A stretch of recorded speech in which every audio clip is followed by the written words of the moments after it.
Good morning and welcome to Sports Central, brought to you live and exclusive on Spectrum Television, all the way from the hills of Ipiakuren in Gorchun State, Akwa Ibom. My name is Funny Tina.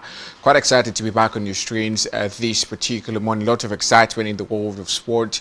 We're talking about the AFCON still ongoing in Morocco, and all roads leads to Sunday, where we're having the finals between the Teranga Lions of Senegal and the Atlas Lions of Morocco, which happens to be the host country. We'll talk about all of this and even more when we get to the main edition of the show. We'll also talk about boxing, where Anthony Joshua has made a return to the gym, the first return after that particular accident that cost the life of his friends and also gave him a few wounds as well. We'll talk about every story that happens to be in the world of sport. In the ATP category in tennis, we have competition ongoing in the ESB Classic in Auckland, talking about the Adelaide Open as well as others. We'll take a look at each and every one of these. Remember, you can follow us on all social media handles. Go to Facebook, go to X, following on his Twitter, go to TikTok as well. You can find us there at Spectrum TV Live. You can also follow me on Facebook at Fonobogetina, and we'll do well to connect and even close the level. We'll take just a quick breath, and when we're back, we'll bring you the latest stories in the world of sports.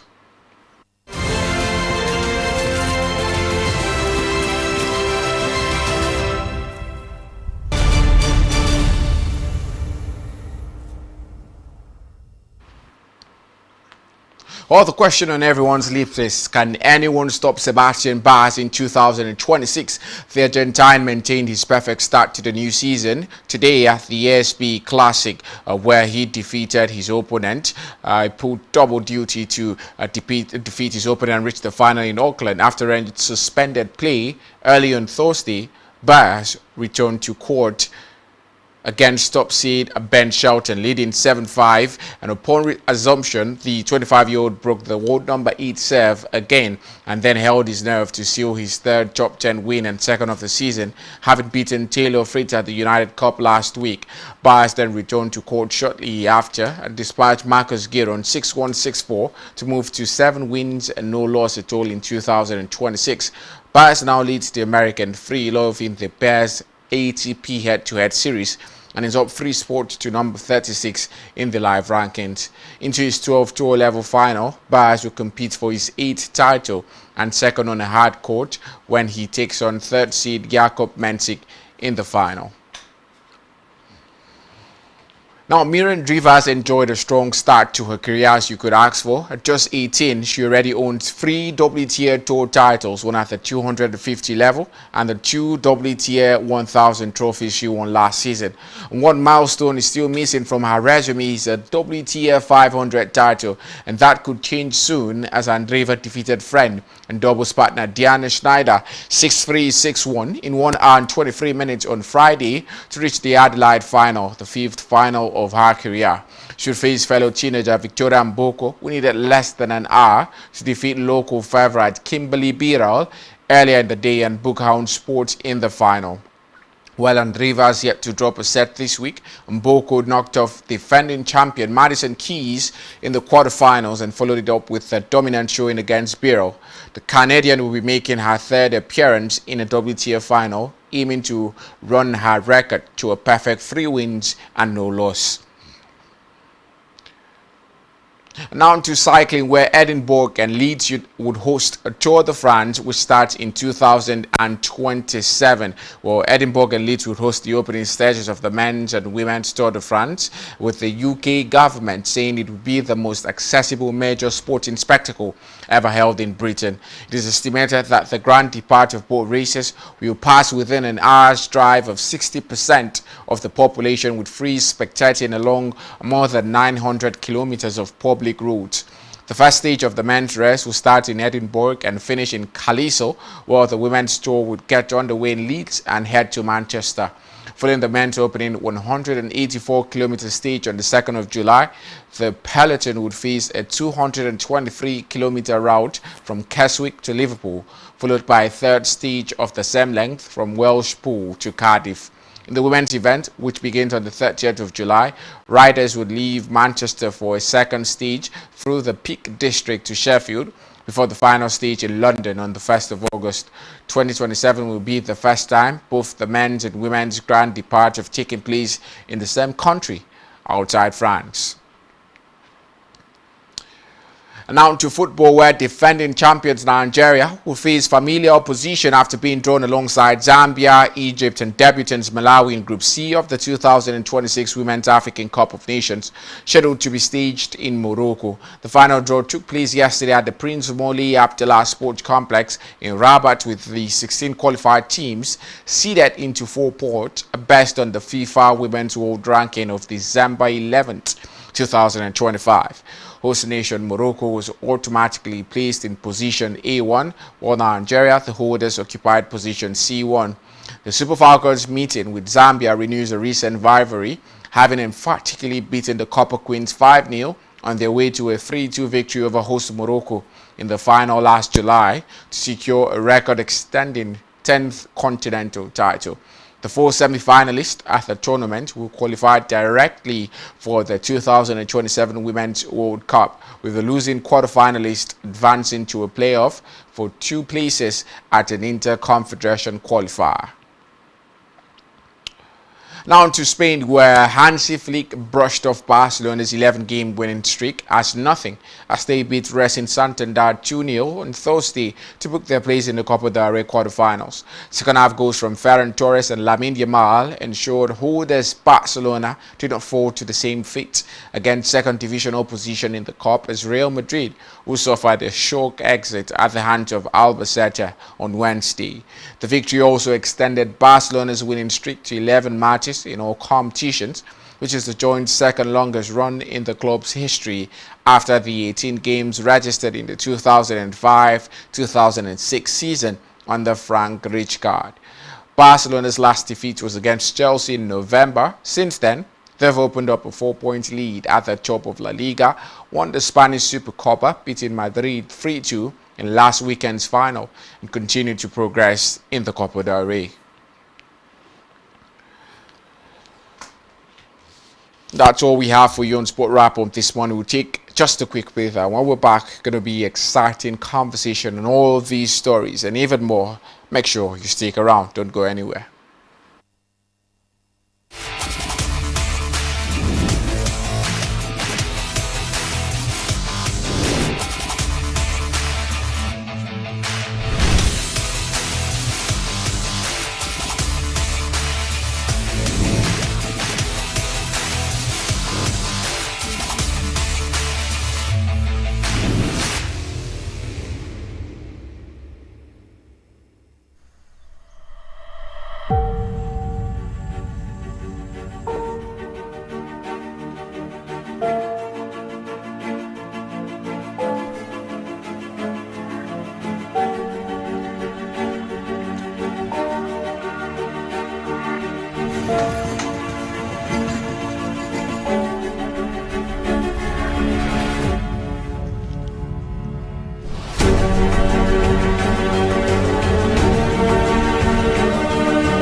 Hello, good morning to you and welcome to Sports Central, returning on your screens this beautiful Friday morning to look at what's happening in the exciting world of sports. It is actually the weekend, starts today, we're filled with numerous actions from our local league right here, the Nigeria Premier Football League 2. Yes, even European conversations. We'll also talk about transfers as well on the show this beautiful morning.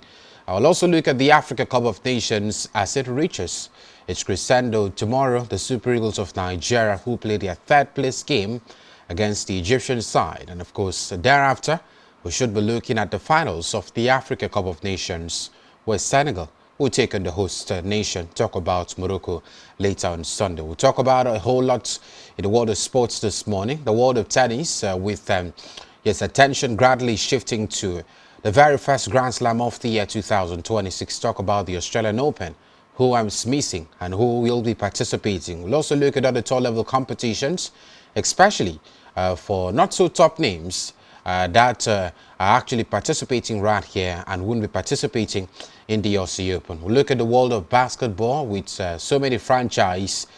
They were actually engaged in a series of matches in the early hours of this morning. We'll talk about all of that on the show this fine morning. I'm Mutube David, and I'm so delighted to return on the show this beautiful morning. Of course, stepping in for Blyden Okim, who's unavoidably absent. I'll be doing this with Fon Itina, also returning on the show as well. Fon, good morning to you. An excellent morning to be back. Excited to be back on the show. Well, let's quickly head straight to action, beginning the conversation this morning from, the world of tennis. It has to do with some top-level competitions across different centers. The SB Classic is up and running, and Sebastian Baez, was actually in competition just yesterday against American player, talk about Ben Shelton. Well, of course, it was rain that actually sustained play early on Thursday as Sebastian Baez returned.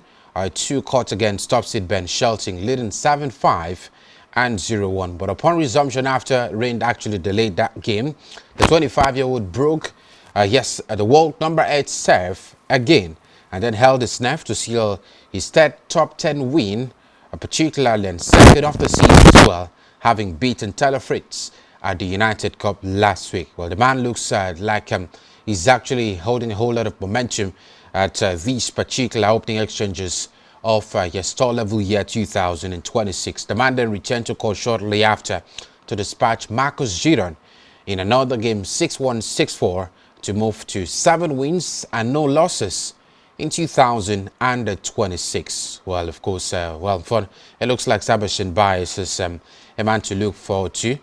2 top 10 wins already this year, the United Cup and of course the SB Classic. And it just looks like this is just the start of many good things to come for Sebastian Baez. Oh, definitely. I think Sebastian Baez is a man who's in form at the moment. We've seen what he's been able to do for himself since the start of the season, the year 2026. The United Cup, he got a few victories. And now I think he's at 7 wins and no loss for the season.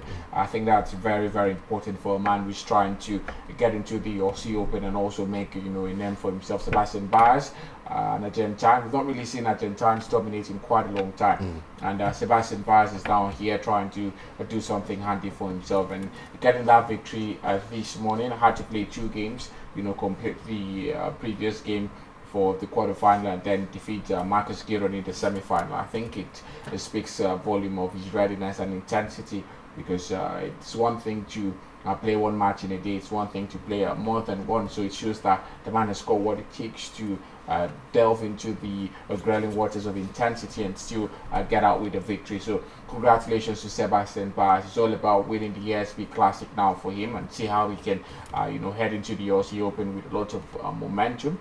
Let's just see what happens for him in the finals. Well, up next for the man in the finals will be Jakob Mensik, and we're looking forward to what happens. Meanwhile, Jakob Mensik in the other game also, had a bet of his opponent to head straight to the finals of the SB Classic. Who takes it? Of course, many would say we're looking forward to that as well. And to a large extent, it would be quite a game to talk about in the coming days. Away from that, now straight to the Adelaide International, where some matches actually took place across different centres. Thomas Marshak defeated Tommy Paul in 3-set thriller, 2-6, 6-3, 6-3. dropping just a set in the semi-finals of the Adelaide International to secure his spot in the final. The match took place just in the early hours of this morning, the 16th of January.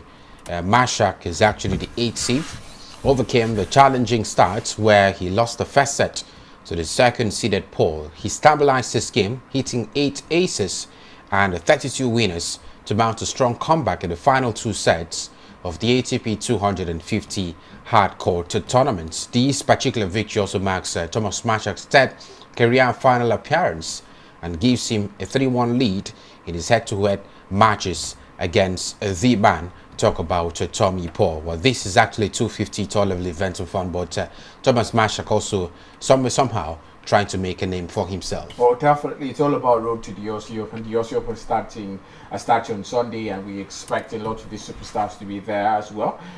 Thomas Mashak now trying to see how he can do a well for himself. Tommy Paul is a top-seeded player in this particular competition, so for you to be able to get the better of such an opponent, it means you're quite ready. It means you're doing something right. And for Thomas Mashak, that's the story for him now. Gets to the final of this competition.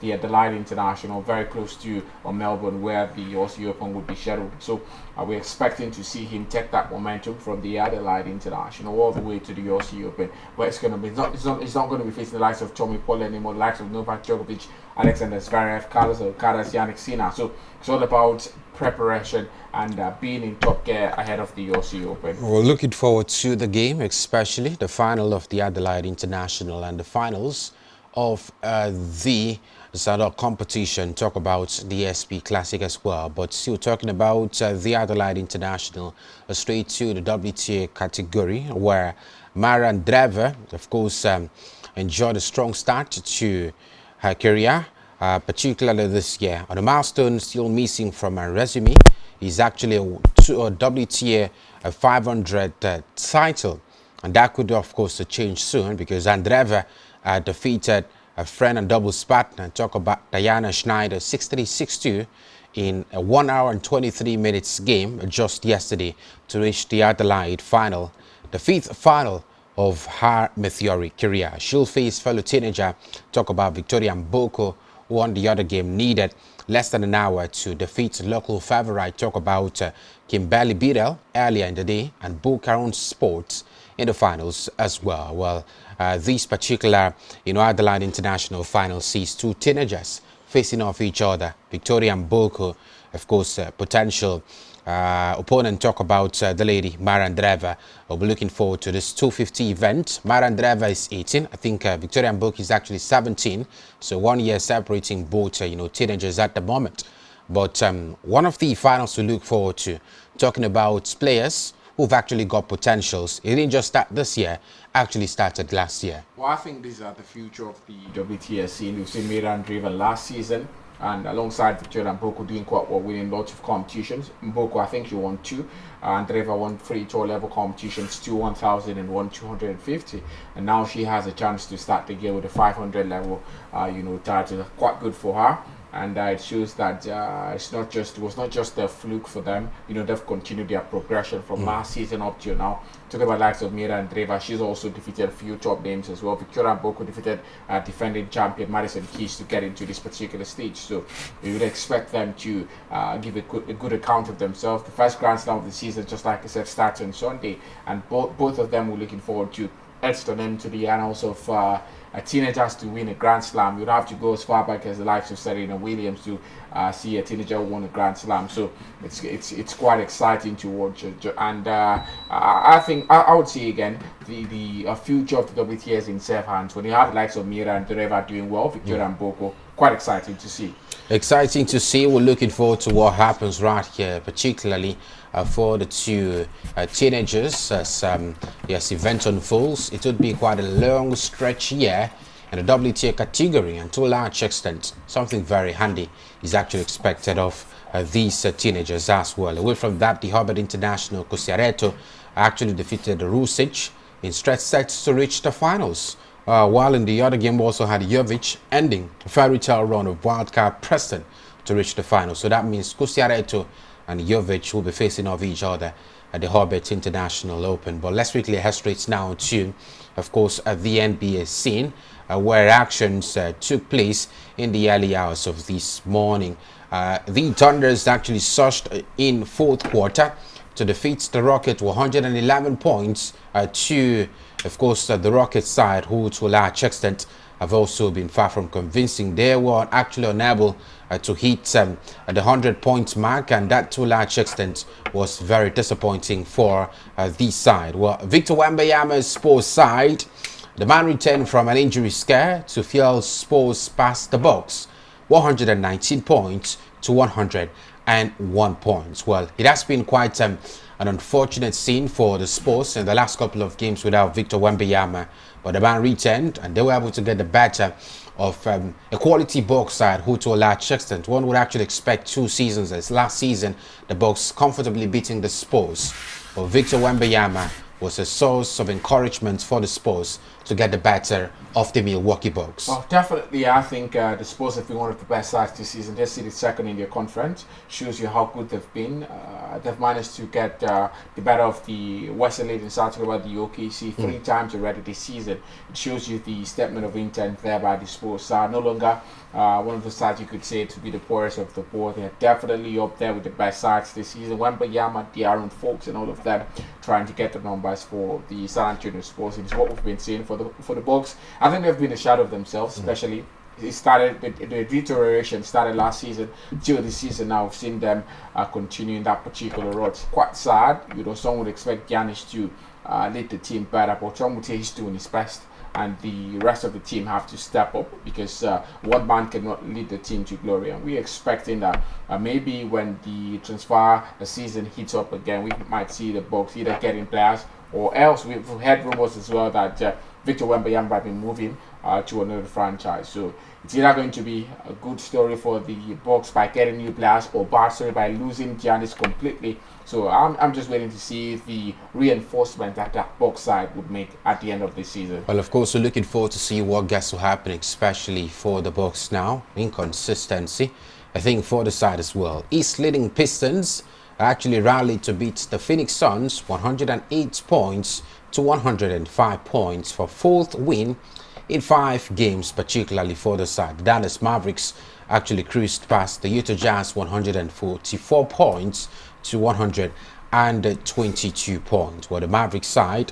with the man Klay Thompson having 26 points and 6 assists for this particular franchise. The Warriors got past the Knicks 126 points to 113 points. While, of course, we also had a game where LaMelo hit 9 3-pointers rather, as the Hornets got that surprising win over the LA Lakers, 135 points to 170 points. Just days ago, we're talking about the LA Lakers side, courtesy of Luka Doncic, yes, and the man LeBron James also helping the side to victory. But it's rather unfortunate that this side, at this particular moment, have also somehow dropped another, of course, point right here, which to a large extent may not be something very handy for the LA Lakers side. But at the point where we thought that LeBron James' return and the promise with Luka Doncic would go even further on a consistent basis, is still backwards.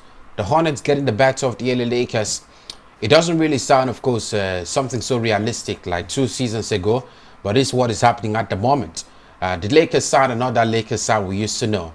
And of course, the same we're actually seeing inconsistency from all the franchise is also happening for the Lakers. Well, I would say for the Lakers, it's been very poor for them this season by the standards, especially with the level of players they've got. Talking about Luka Doncic, talking about LeBron James, and they're still losing games to the Charlotte Hornets. The Charlotte Hornets have not gotten up to 20 wins this season, and you expect the Lakers to maybe use these sort of games to pile up the pressure on the leaders in the Eastern Conference. Well, for the Lakers not to be so, as they continue to drop points and also lose games. Luka Doncic scored 39 points this morning, but still wasn't enough for the Lakers. That shows you that there's some sort of lapse in that particular team.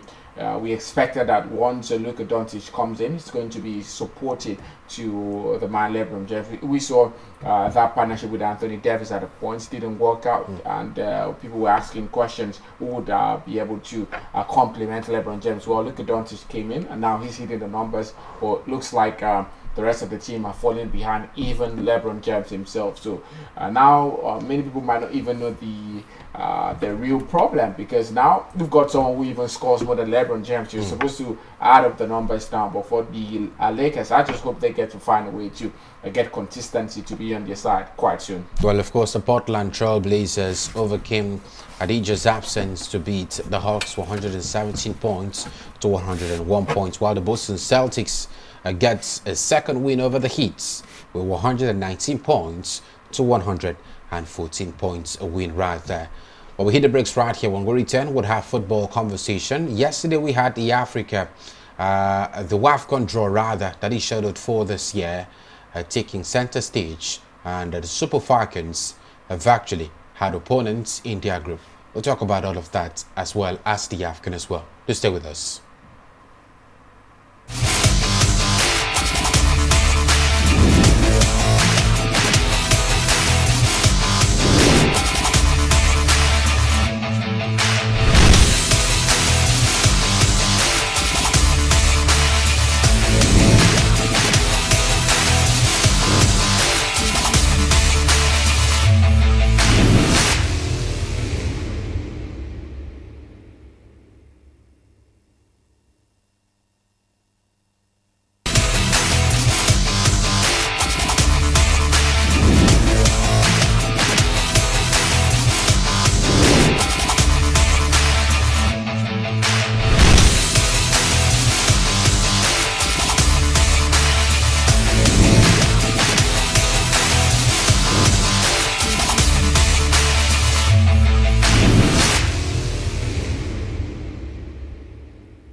Welcome back. It is still Sports Central right here on Spectrum Television. Straight now to the world of football, where football conversations will be looked at extensively. We'll begin the conversation with the WAFCON 2026 draw that took place yesterday. Defending champions, talk about Nigeria Super Falcons, will be facing familiar opposition in that particular upcoming 2026 Women's Africa Cup of Nations. The final draw took place just yesterday, Thursday, at the Prince Moula Abdallah Sports Complex in Rabat, Morocco, to be very precise, with 16 qualified teams seeded into 4 pots based on the FIFA Women's World Ranking of December 11, 2025. Well, host nation, that's Morocco, was automatically placed in A1, while Nigeria, the holders, occupied C1 as a matter of fact. But Nigeria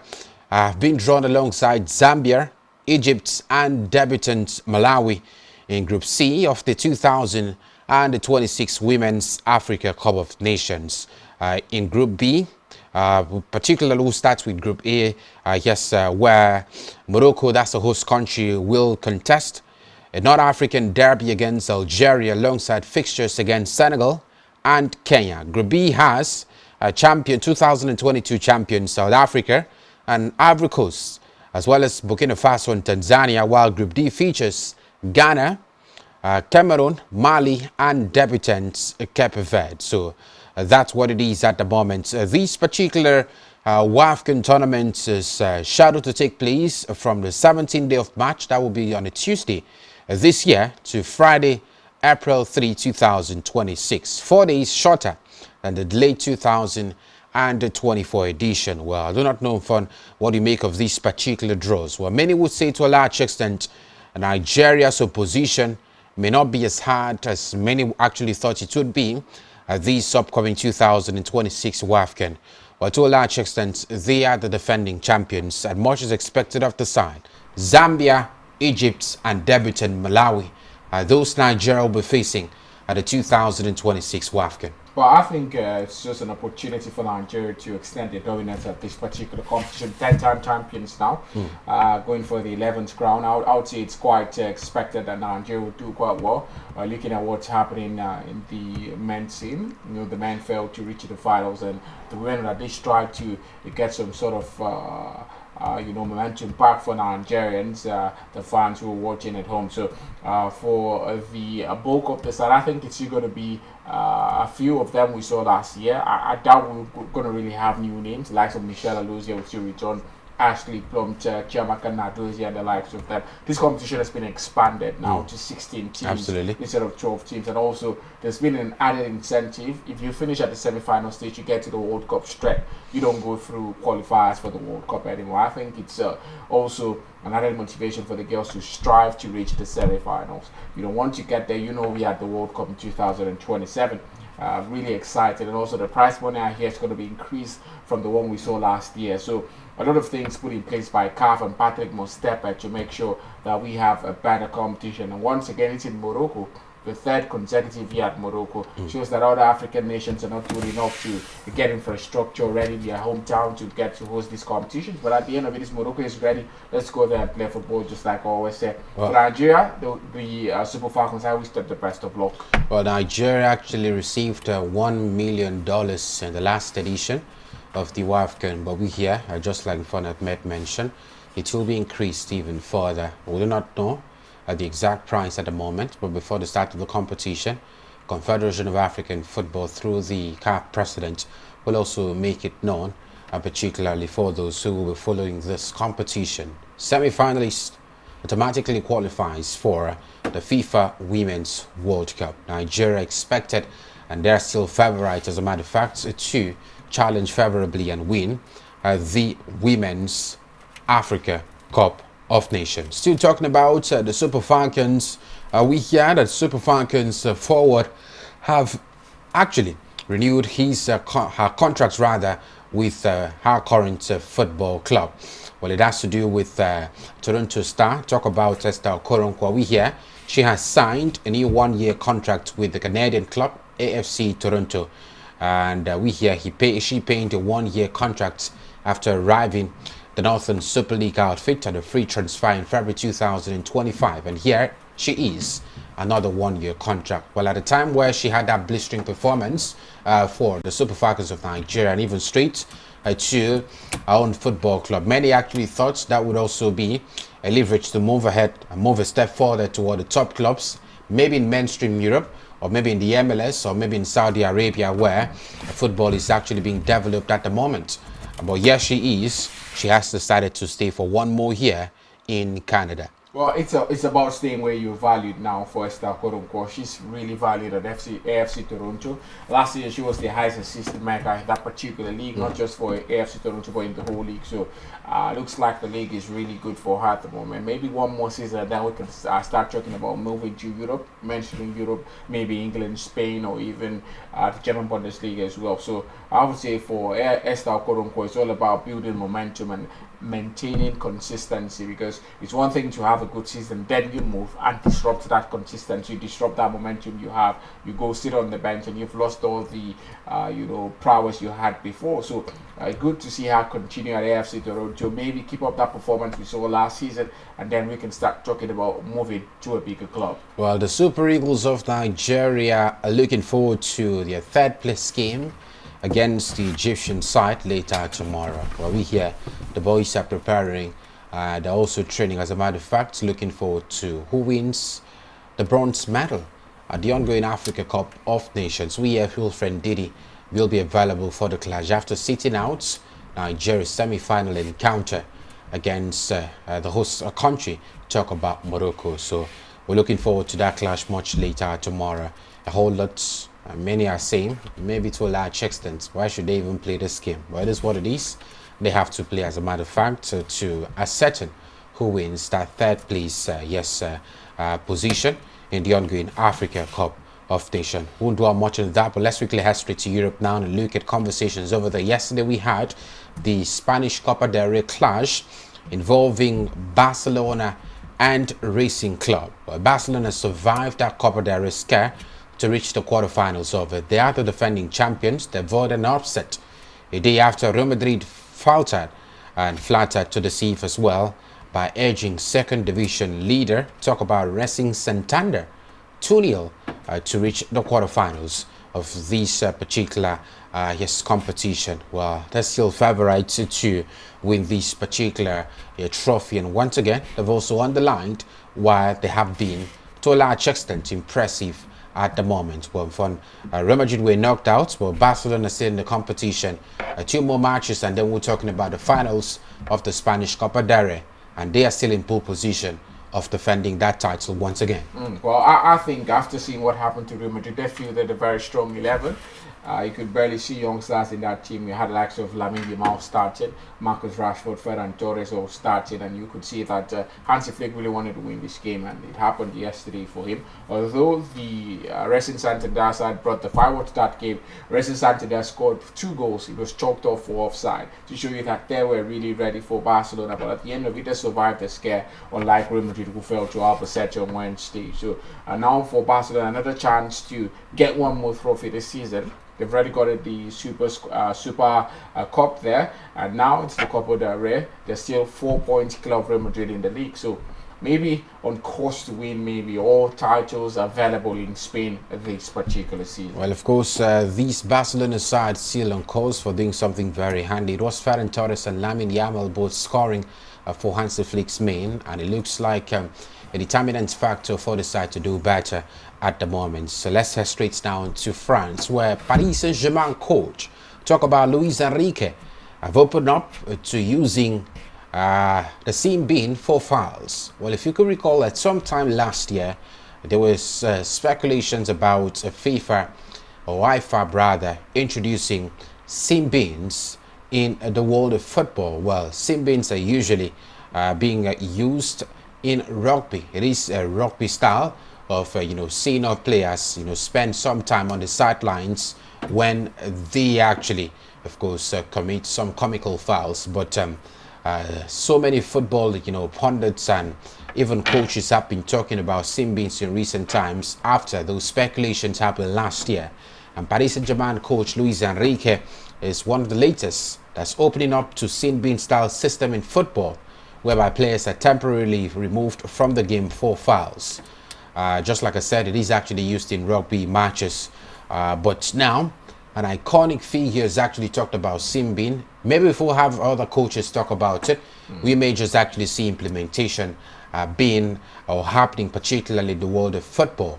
But to a large extent, we've actually seen remodeling of football, bringing into new regulations, new mechanisms in football, also to a large extent causing a whole lot of debates Recently, we're talking about VAR and how it's actually being used, particularly in the English Premier League. And now Sim being also being a subject of a whole lot of discussion. Can it to a large extent function properly in the world of football? Well, I would say, personally, for me, I have seen enough of disciplinary issues. We've got yellow cards, we've got red cards. I think that's enough. We don't need to put we've already seen too many changes to the game of football. It's already making the football game we grew up watching look somehow different. So I don't think we need sin bins. Sin bins is peculiar to rugby. We should stay in rugby. There's only bringing it to football. For Luis Enrique, bulk of this coach will do a lot of thinking. Sometimes they just overthink, and I don't think we need sin bins in football. We're comfortable with the yellow cards and red cards. If a player does anything that deserves a foul, you give a yellow card. If it's something worthy of a red card, you get a red card, and then you step out of the pitch. There's no need for sin bins. It means that a close might at a point in game could play with 9 men against 11. That's it, because maybe one of your players gets and one gets within the next 1 minute. How long are you staying out? That's the thing. I don't think there's any need to bring all those very controversial things into football. Well, of course, we're looking forward to see what exactly happens. Will sin bin stay? Will we have that introduction in the world of football? We'll never know at the moment, but many iconic figures are talking about it already, and we're looking forward to see whether or not implementation will happen. Well, we are actually in the January transfer window, and many players have been talking about intentions and speculations as well. Andy Robertson has admitted a lack of clarity about his Liverpool future. It didn't start in the January transfer window. It started when, of course, the Bournemouth left back Milos Kerkez was actually signed by the Merseyside, and there were speculations about Andy Robertson being, of course, the next left back to be leaving the side. But the man somehow survived last season and instead put at Liverpool. But to a large extent, he's also seen his game time being limited, particularly this season, and he's also said he does not know where next for himself, particularly at the football club. But the man was almost an ever-present at Anfield under former manager Jurgen Klopp, and was a key member of the squad that won that title last season under Arne Slot. But now Milos Kerkez has arrived from Bournemouth, and he started most of the league games for Liverpool this particular season. And many are also saying, if you're not playing, particularly looking at the very fact that it is a World Cup year, and of course Scotland have also qualified for the World Cup. So if you're not playing, you might just actually, stand a better chance that you would have actually met that particular squad to the World Cup. And many are saying maybe it's time for Andy Robertson to leave the side. Well, maybe the man has to leave because Milos Kerkez is having more game time than him at the moment, and Arne Slot seems to prefer Milos Kerkez. Even some games you bring in Andy Robertson and he does better than Milos Kerkez. The next game Milos Kerkez gets the nod over the man. So I would say at this point for Andy Robertson, if he wants to leave, I think it's going to be vindicated.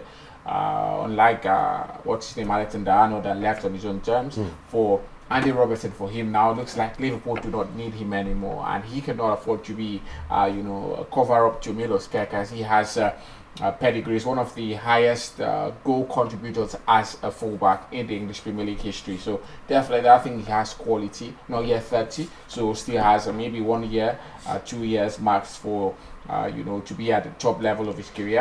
I like him on free, so that's why he didn't move yet last season. So let's see if that move materializes in the January transfer window. It's already the 16th day of January, and no concrete talk. So maybe the man might just survive till the summer, and he has to leave on the free. But we're looking forward to see what happens for Andy Robertson's future. A World Cup year could also be detrimental when you're not playing as much as possible. We hear that Tottenham Hotspur striker Richarlison will be out for 7 weeks with hamstring injury. He's the high school scorer for Spurs in the Premier League this season. About 7 Premier League goals he's actually had to his name.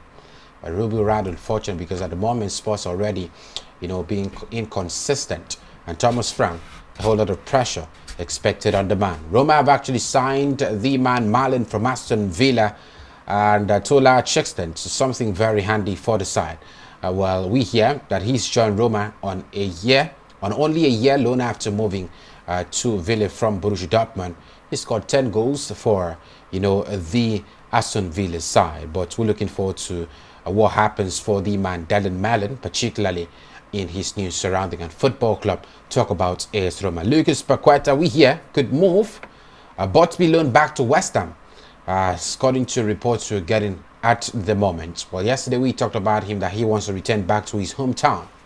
But at the moment, it looks like the clubs are in loggerheads to get this man's signature and then loan him back to complete the season with West Ham United. We also hear Manchester United's Lisandro Martinez talking.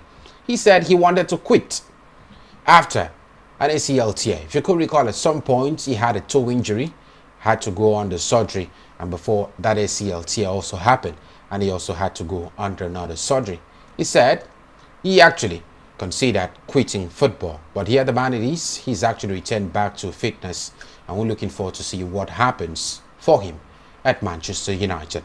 I will draw the curtains here in today's edition of Sports Central. Thank you very much for being part of this show. Well, thank you very much for fun. It is the weekend, so we're looking forward to exciting matches. Exactly. We look forward to the matches in the weekend, the Premier League, the Bundesliga, and the Serie A as well as the AFCON. Yeah, today, the finals. Yeah, tomorrow Nigeria plays. On Sunday we watch the finals. Exciting times. Well, we'll look at all of these when we return on Monday, and of course we'll x-ray what happened over the course of the weekend. I am Mutabe David. I'd like to do this with you. Let's return on Monday. Have a fabulous day.